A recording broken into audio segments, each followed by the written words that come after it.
sky, and the sun, the trees, the mountains, the world. God's creation has such beauty woven through it, but in the human soul, there is no love. I don't think it's possible for anyone watching this video to have never once thought something along these lines, and if you never have, I'd like to know how. The principle of heaven is an odd one. There supposedly exists a being which can create eternal paradise, but the creatures meant to inhabit it first must pass a test. The test of existing in this imperfect, temporary, cruel world that we all know. A world with hunger, slavery, war, things which there is a world without we are not allowed access to. If perfection is possible, then why must there be a test? Why not make us perfect to begin with? I understand the concept of contrast, that in order to know what paradise is, we must first exist without it. But if that being was truly kind, why would they care if we understood paradise or not? Why would we even be able to wish for more? I know there will be some who comment a reasoning under this video, but I'll just give you my response now. I don't care why you say they do it. No kind being creates an unattainable paradise, and if a cruel being offered me salvation, I would not want it. I don't wish to be saved by the one who made me suffer to begin with. This sentiment brewing in me was consolidated and broadened through the story of a man who utters those opening words, Canute from the nearly perfect Vinland Saga. I was captivated by his reasoning, the passion the character was crafted with, and how he would make good on creating a heaven on earth. Season 2 gave us the first glimpses of how he evolves, and it's time we tackle it to address an important concept. It's the idea of the good authoritarian. Could mankind create a worldly god more kind than the one residing in heaven? After all, what else would we call the one who bests God but a god themselves?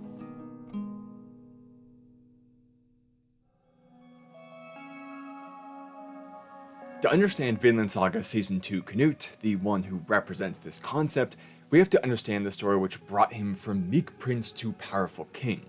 While this is somewhat redoing what I covered before, knowing the story is key to proving some of the assumptions his goal follows, and will highlight different details. That goal is, of course, to create a paradise of his own on Earth. Canute was once a devoted, by-the-book Christian, an odd pairing with his Danish prince status, and one that earned him the scorn of his Viking brethren, including his father, the cruel King Sweyn. Where they all delighted in death and destruction, the pillaging that followed war, Canute instead learned to cook, to read, and studied under the true father figure he had, Ragnar, to be loving and caring. Well, this love was what gave Canute purpose, keeping him safe from the family infighting which saw both brothers used as pawns for others to gain power. It is also what was used to justify his demise. A good Christian is a failure among those who believe in Valhalla, and as a failure, his father sent him to command a losing battle in the Danish conquest of England, hoping a death in combat could be spun as an honorable light to cease the infighting. Canute's life was sent to kill two birds with one stone. Here Canute witnesses the opposite end of what he knew. The kindness he once saw was replaced by a first-hand account of death and destruction as he's passed between hands again and again as a bargaining chip, literally discarded by his father and questioning if the collective father had done the same to all men.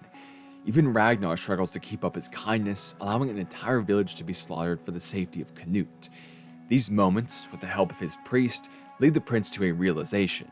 Even what he knew as love from Ragnar was not. It was discrimination.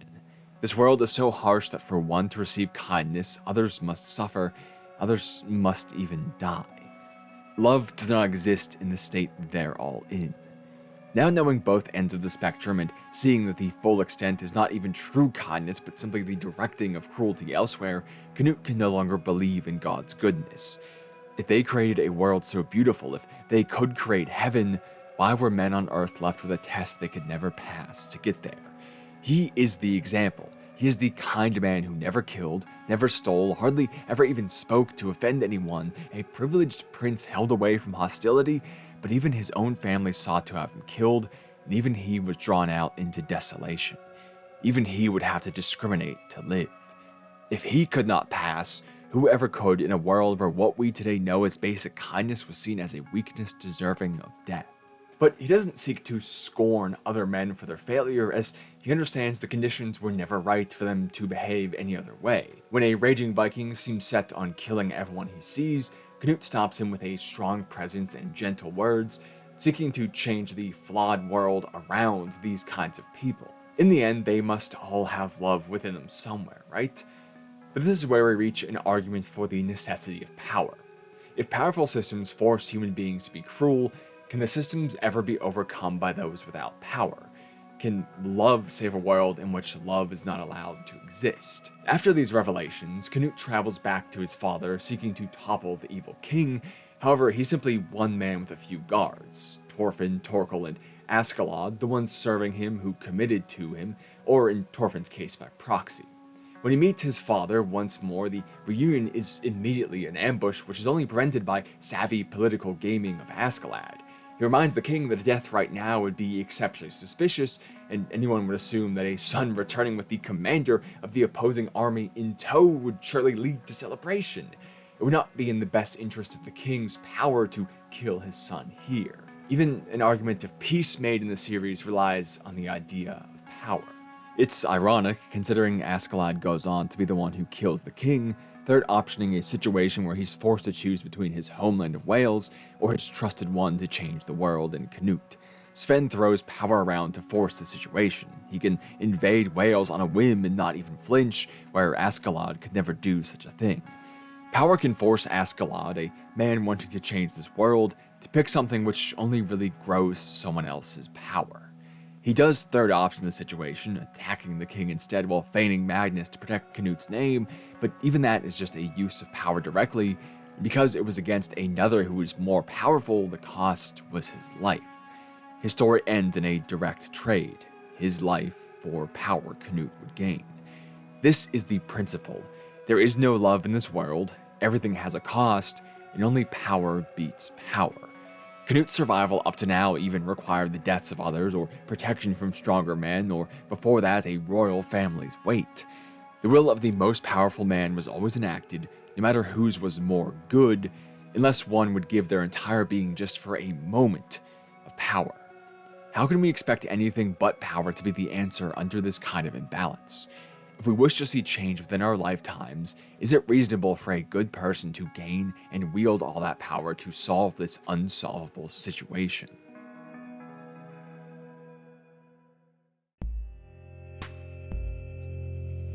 It's these kinds of situations which create an appeal to one all-powerful leader.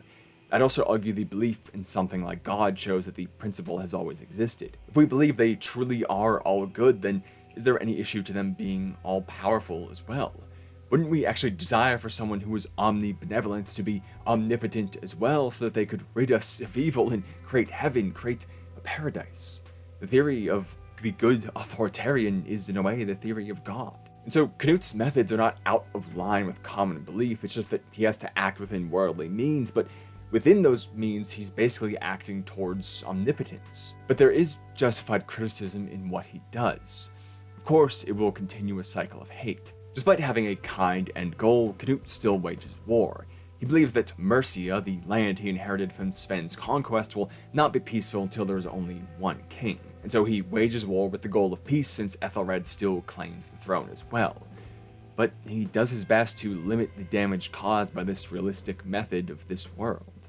There's a specific moment where he threatens one of the lords of Ethelred to poison the man they follow. It's a chilling scene where he attempts to break a man to his core and bend him to a more powerful whim. Even his warhawk General Floki comments on the king's cruelty in this moment. But this is a directed and tactical cruelty, working from the power necessary for change when power is the currency of leadership. When he takes this man outside and lights signal fires to show he could massacre his entire territory at the drop of a hat, it is a display of power, but without enforcing that power over anyone but this one man. He's showing directly that he very easily could have killed his way to his goal. He could do it right at this very moment, leave wives and children without a father to become poor slaves, as we see happens in the series itself. He could easily do this with one word, but he chose this other option instead. Yes, hate will breed hate, but a minimal amount of hate will breed a minimal amount of hate. This man who could offer up 8,000 pounds of silver for his safety and land if anyone should have a necessary cruelty directed at them, could we at least accept that this target might lessen the load? That maybe some men who could be argued to deserve cruelty may be the cost. Canute is only using his power as much as needed. It is in itself an abuse inherently, but it is the most minimal it can be in this situation. This is one of the principles of a utilitarian revolution, where the ends justify the means. Some people will suffer now from his methods, of course, but the total suffering will be lessened if he creates a utopia, because all these evil means will cease to be one day. If he rids the world of pain, any inflicted right now will be minimal compared to the lifetimes, the rest of human history being spared of it. In that very same scene we just mentioned, Canute tramples all over the money which is offered to pacify him, a quite literal sign that he is above bribery. While his subordinates may blush at such a hoard, he is offended by it. Do they really believe he would abandon his will for monetary gain? We see a similar sentiment in how he directs his men. War will always have losses, it is in the definition. No leader can prevent the desolation which is seen in the remains of a battlefield, and Canute accepts this fact. But it will take a long time for the whole of Mercia to recover from this devastation. We were the devastation. Don't speak as though we weren't. To minimize this, his soldiers are forbidden from pillaging after conquest, even as Floki points out the long-held belief that such a thing is the right of the victor. But the right of the most powerful comes first, and here, the most powerful is directing them away from this kind of thieving, horrid actions the Vikings normally take and accept as natural. It goes so far that he doesn't even allow the requisition of enemy civilian homes for his troops to remain in, since they already have a camp of their own. They are small graces, certainly, hardly enough to begin making up for the loss of life. But in this world, life would be lost no matter what. The leaders would always wage war, as we saw with Sweyn, so doing so in service of a better world may be all which can be done. We must also keep in mind a comparison to what else existed. It's a time and place where the ability to purchase oneself back out of slavery after 4 years of hard labor is an unheard of level of kindness, where taking a family on as lifelong servants is a graceful gesture, where even decent men understand it is the right of the master to kill the slave and that they must die in combat or instead die of shame. Under this kind of rule set, Canute is slowly shifting the expectations. If it eventually becomes normalized that pillaging is against the wishes of the king, then it would cease to be. One step at a time, cruelty fades. That normalization that power forces on others is most often a tool of evil, making us see that which is harmful as that which is natural. But the methods often employed by evil aren't inherently so, in the same way that what we assume to be good could often be morphed into evil. Anything is only as moral as we wield it to be. Canute is also a man free from cowardice. Honor and courage are often tools of manipulation, but when standing on the battlefield himself and when keeping himself trained and prepared to protect himself, Canute is making the statement that he would not ask for what he could not do himself.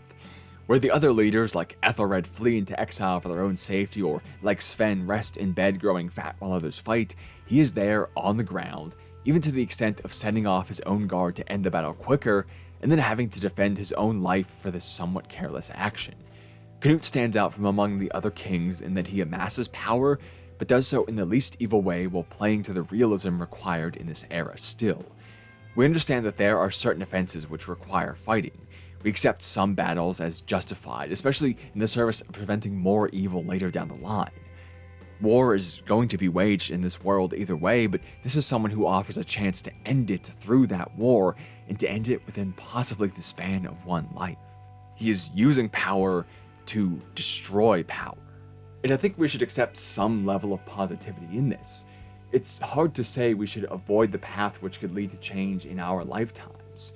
We accept that the change we want at any time would be worthy, but do any of us really desire the world to change only after we are gone from it? Especially if we are gone from it for being the kind of person it needed. Even a democratic system is one which relies on the idea of power in good hands. It is much different from an authoritative monarchy. We have a freedom of choice which places the will to change in the hands of the people, but at the end of the day, we are giving a few powerful people power and hoping they turn out to be ideal. So when one shows up, proves themselves to be, at least in contrast to those around them, and asks us to follow them, can we blame some for doing so? When we see so often that the few good people who gain enough to fight for what would better our lives are held back by the ill intent of evil people with the same level of power, don't we all wish in the back of our minds that one could just hold a little bit more?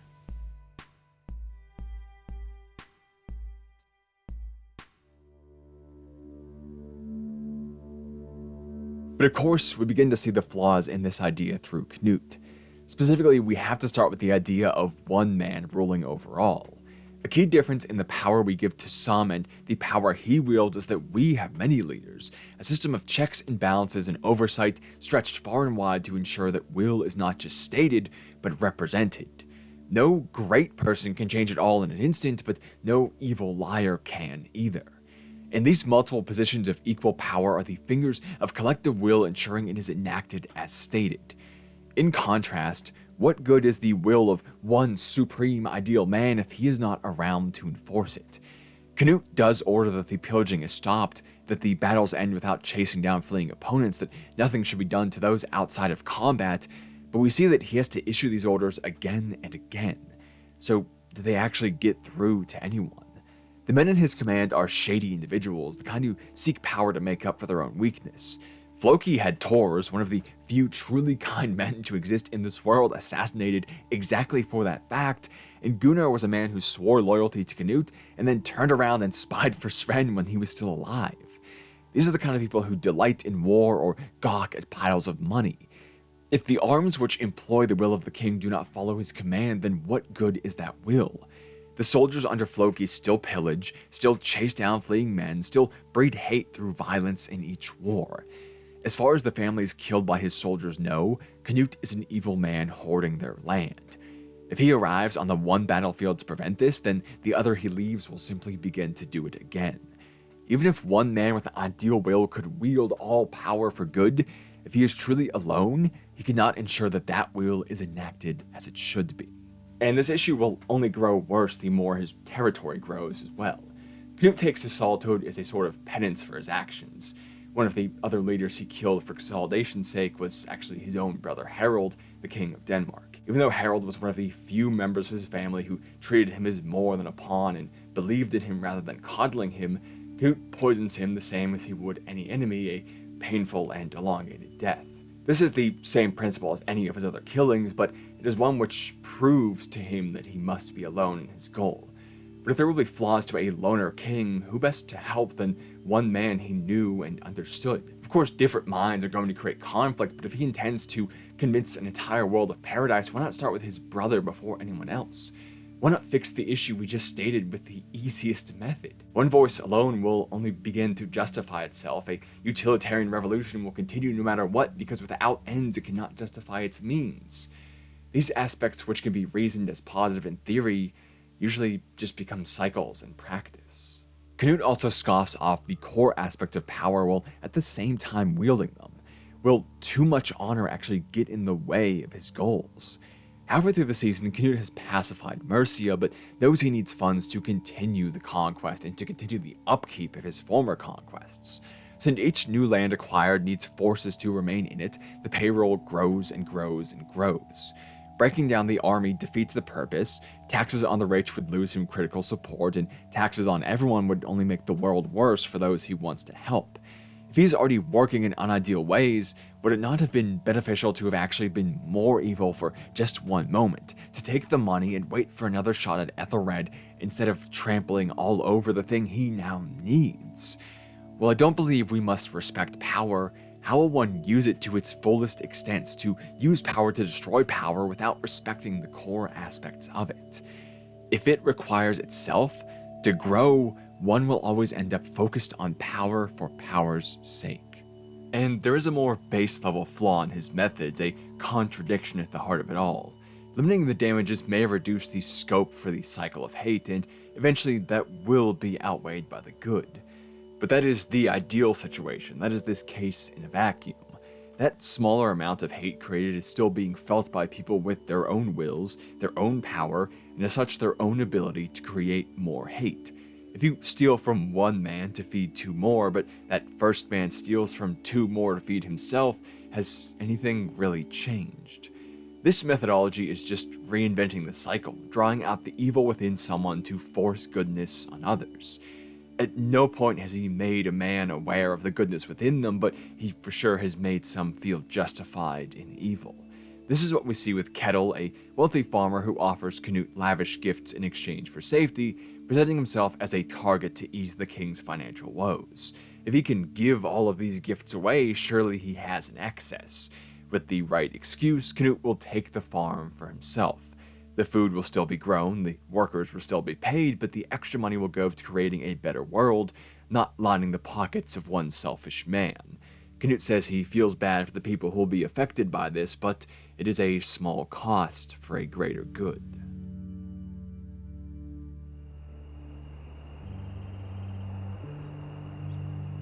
Ketil is an interesting man. He is, in the perspective of his world, only considered as kind. He's the one who purchases Thorfinn and Einar, the two main characters of the season. In exchange for about 4 years of hard labor, they're able to buy their freedom back from him, including any remaining profits they make from their task of creating a farm from a forest. He never lays a finger on them, he provides them with the seed they need, and they receive direct aid from his right-hand potter. In comparison to what we see with other slaves like Garter, they live a life unimaginable to someone with the misfortune to be sold as an object. Ketil isn't someone who seeks violence, in fact, even encouraging his youngest son, Omar, to take over the farm rather than going to war, trying to teach him the proper way to farm while working directly alongside his servants. In this way, and many others you'll notice, he's directly comparable to Canute. He doesn't ask for what he cannot do himself. And of course, this means he will have flaws in just the same way Canute does. While he is kind in context, his father Sverkel, who works a farm of his own alone, muses about the contradictions of wealth. What use is there for a farmer to hold so much land that he can't defend it all himself? Increasing your wealth only makes you fear losing it. To ease those fears, you spend money, but then you have to earn more. In order to be one man so wealthy, he takes more than he can hold alone, hires other people to hold it for him, and then in doing so loses the profits of holding that extra land. Is it really worth the stress, the target on his back, the heavy costs, just to be able to spend extra money to forget the pain that this brings about?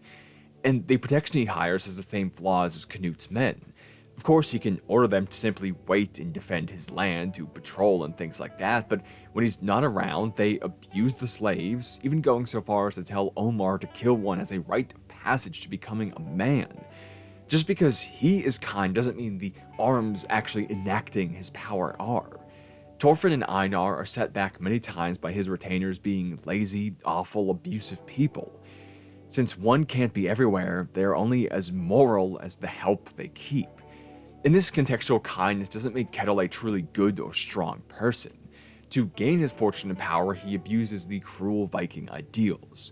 Others speak the name Ketil with fear due to his past as Iron Fist Ketil, a brutal warrior who would break his own weapon on the first swing with sheer force, having to then beat his enemies to death with only his fists. Everyone backs down in fear when he arrives from this legend of might, but it is all a lie. Iron Fist did exist, but it was another man with the same name. Ketil took it and used the legend of destruction and murder to build his wealthy life, having never actually fought a day before. Even if he wasn't the one killing, his farm is built on the bodies someone else left behind. And this legend leads to his elder son, Thorgil, becoming a genuine monster. Living up to the supposed ultra-powerful father, Thorgil is terrifying enough to be a high-ranking Viking known directly to Canute, protecting him directly, and so brutal that even his father questions how he helped bore such a monster. He delights in killing, would cut off the arms of a child without a second thought, and wishes for his younger brother to become a murderer as a fact of life.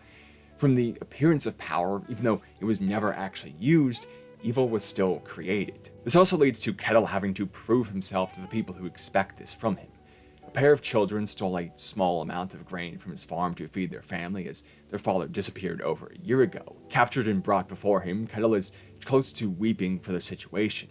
He doesn't want to punish hungry children, and even thinks to himself he could hire them as servants so the family would at least be able to survive and pay back what they took from him. But what he most desperately thinks to himself while looking upon them is the most telling. Why did you do it?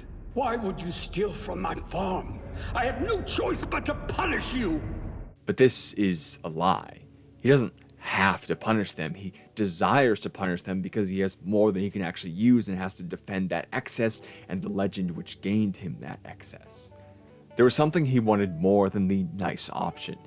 He does go on to hire them at the suggestion of Potter, but he also refuses to defend them from a beating which is expected by all those around him, and so he beats them himself. He despises doing this, but believes he should be the one to do it. But what good does that really do? What does him suffering while he beats them do to improve this in any way? It's no different than if Snake or his son did it. Why couldn't he have forcefully defended them? He could scream at his family and supporters that this is his decision to let them go and that it is final because he is the powerful one in charge. It's a show of force that prevents harm to the children. Power requires maintenance often, and that's how it corrupts. It isn't just one choice to wield power with good intent, it's many small decisions like this across the time one has it, and one wrong one or one weak one can throw the entire balance off. All of this leads to Ketil crying on the lap of his favorite slave Arne, the young woman he prefers much more than his wife, which earns the slave plenty of scorn and abuse when Ketil isn't around. He cries to her over having to maintain the lie which made him wealthy beyond his wildest dreams, wealthy enough to buy and keep her until the end of time. He cries on her lap about how hard it is to have enough money to literally buy her, a woman his wife abuses, separated from her husband and dead-eyed, having to comfort him or face consequences. He cries about having to inflict pain for his own gain. There is a solution here if this really hurts so much. He's giving away tons of wealth each year to the king. He's giving away tons of wealth each year for protection and help. If he's sick of the power necessary for those things, he can discard it, sell it off, pare down, just work his own farm without that pain, the same way his father does even so close to the end of his life. But he doesn't. In a world where power rules, even if the benefits come with nearly equal costs, why would anyone ever relinquish control? This was already proved with Canute. A lack of strength here can always mean death. As long as power rules, one needs power to exist. So those seeking to rule will grow theirs, so those seeking to live will grow theirs. Conflict will always happen and be bred with this imbalance, each side outclassing the other endlessly to be prepared. This is the complexity of Canute's issue. If he truly succeeds in using power to destroy power, it does of course follow this world's rules and fix the problems. But this path will never become easy, and any single misstep could bring it all crumbling down. Ketil is not a good man. He is weak and selfish, yet in comparison he is better than most, and so we can't say he is evil either. He just is, with the potential to go either way present in life and providing an opportunity for people to do the same. That is how most are, they can be swayed either way. But Canute's actions miss that fact. They make this farmer a devil worse than even his fiendish son, down the worst of those two open paths. The setup is, as we mentioned earlier, Ketil's excessive gifts and Canute's needs for money left him wanting to seize the farm, and his son Olmar proves the answer. Seeking glory to keep up with the expectations set by the legend, Olmar requests the king directly to join his guard, fails to prove himself, and leaves in humiliation. Canute sends men to mock Olmar in a rage the next day, drawing him into a fight which is rigged for him to win. This means that he will kill a man in Canute's employ, creating a reason to seize the family's assets. Torgal, however, sees through this, receives a confession from one of the guards, and so the family escapes back to the farm knowing the king set them up, and that everything is about to be taken away from them. All three of the men are led down a dangerous path by this abuse. Torgal didn't need much of a push. Already a bloodthirsty beast, all this did was give him an excuse to cut loose, as Ketil raises an army to fight off Canute's men. It's not so much creating evil with him, it's creating an excuse for that evil to let loose, leading to many lives lost in the plan to set up Olmar, which is an equal amount of families now worse off as well, as one of those men that are killed supported. It was one, admittedly awful man who delighted in taunting someone else, and then the other four who were with him who did, and then the guards, and then an entire army slaughtered on Ketil's farm. All that from the beginning of Canute's plan. If this loss of life cascades enough, was this truly any better than high taxes or just another full-on war? Ketil raises 300-some men to face Canute's 100-ish, although the former are peasants who were told their debts would be forgiven for fighting, and the latter are trained and hardened warriors who live for combat. Canute's men come ashore and easily crush Ketil's, leading to a retreat of wounded and a beach full of dead. Olmar witnesses the aftermath, walking through the camp full of wounded and dead men, including the father of what we could call his girlfriend now without both arms, a treatment early in the series labeled as akin to death. With their forms mangled, none of them could ever work again and so never support their families again. Seeing this, the younger son breaks, growing weak and vomiting, forever scarred even if he escaped the battle directly, and still with the life he took from Canute's plan as conscience. As Olmar later says about his involvement, "But if I hadn't done what I did, he wouldn't have gotten his excuse." Olmar was a weak, spoiled brat of a character, refusing to do honest work and wishing for glory without the effort it takes. But he is sympathetic as a child who is afraid of having to live up to the expectations and seeking to carve out his own path in the world. The conditions he was born into primed a specific weakness, and that weakness was taken advantage of by Canute to create outright evil. The smallest potential for evil was turned into all of this in the name of a better future. And of course, there's Ketil himself. When he cries to Arnaith, he specifically states being afraid of war, but after Canute forces his hand, he turns into essentially a warmonger, manipulating people in his debt to die for his benefit. He takes that potential he gave them all, even though it was harsh, even though it was still limited, but kindness for their world to work and actually make money and better their lives, and turned it into manipulation, into abuse, into getting them to give up their lives for him. And then whenever he returns to the farm, he finds that very same favorite slave he cried to, saying his life was nothing without her, had attempted to escape. So he beats her viciously. Even when she says she's carrying his child, he doesn't believe her. He sees everything as a slight against him now, everything as a theft of what he owns. So he continues to beat her, leaving her with mortal wounds and killing the child even before she eventually passes on from these injuries. He went from a weak man to a demon, now vehemently defending everything he stole as his right. The path ahead of him for positivity was closed, and he was forced down the evil one, where his weakness is compensated for with mad power grabs. And of course, that closes off the path he opened for others as well. Yes, Canute taking his farm in an ideal case should have been only a few lives altered for the sake of a better future. But one mistake caught by Torgal cost hundreds of lives. The king himself was not directly making the world much worse, but he put others with power in positions to do so. As we said earlier, even if one has good intent, they can't control how those affected react, how the actions will cascade down through the world. His reach is never enough to control that, even now at the beginning of his plan. He created evil which needed slayed, and said it was to create a world without it. How is it anything more than a cycle? The small evil he creates will fester and reproduce while he tries to stamp it out, putting out one fire as two more rise up somewhere else. This is another case where there should have been a solution of partnership. Why not tell Ketil that if he could afford to send those gifts, instead he should just send them funds directly in service of this utopic goal? If each man has the potential for good and evil in his heart, why not play to the good? Abuse the weakness of power. Convince the men terrified of losing it all that there will be a world where they can lose nothing. If he explained what he was doing and convinced his followers of that goal, surely Ketil would have accepted. He hated the harsh world. He would have jumped at the chance to stop living this kind of lie he hated so much.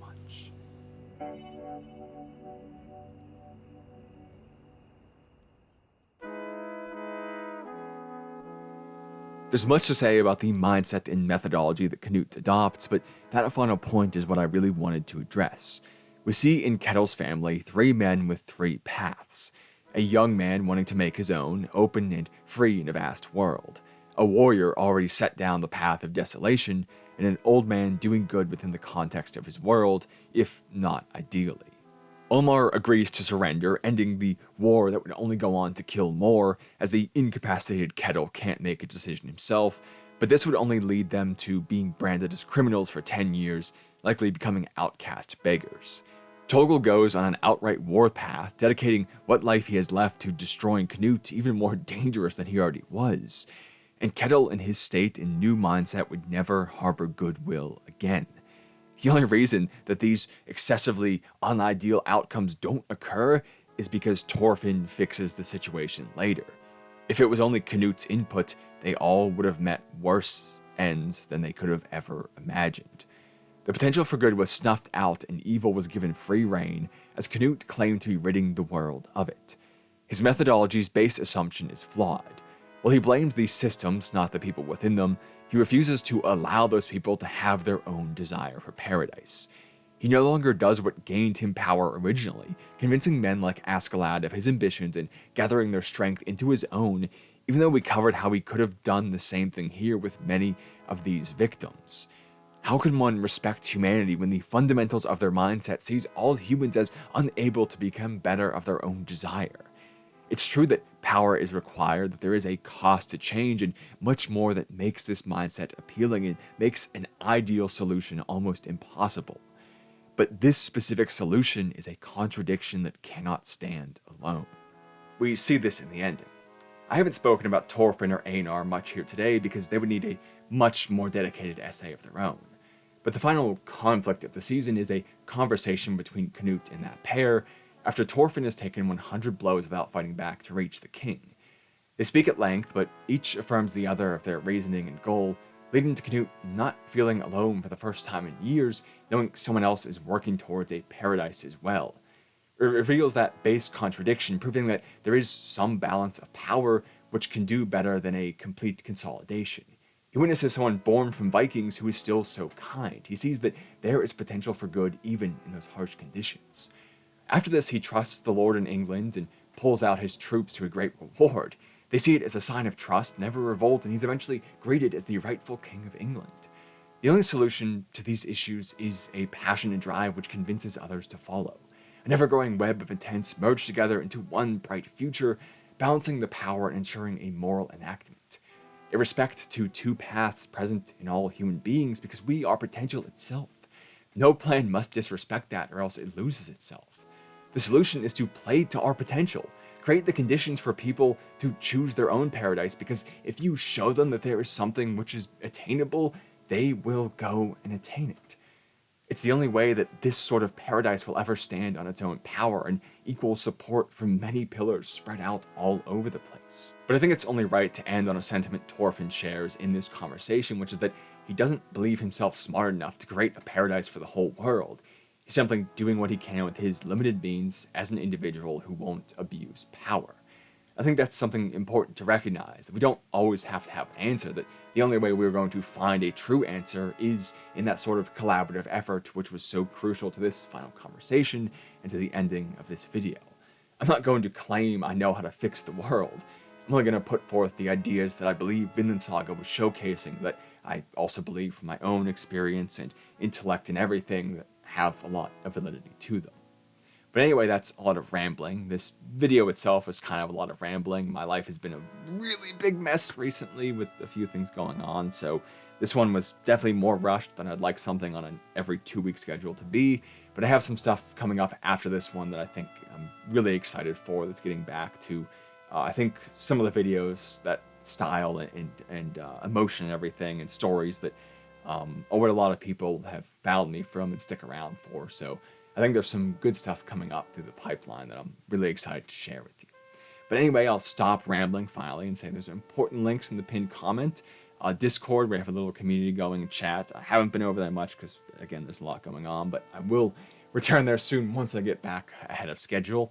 And most importantly, Patreon, where the lovely people above me support me and help me keep rambling for entertainment and intellectual purposes and all that. But a big thank you to everyone for spending some time with me here today. And of course, I hope I'll get to see you again sometime soon.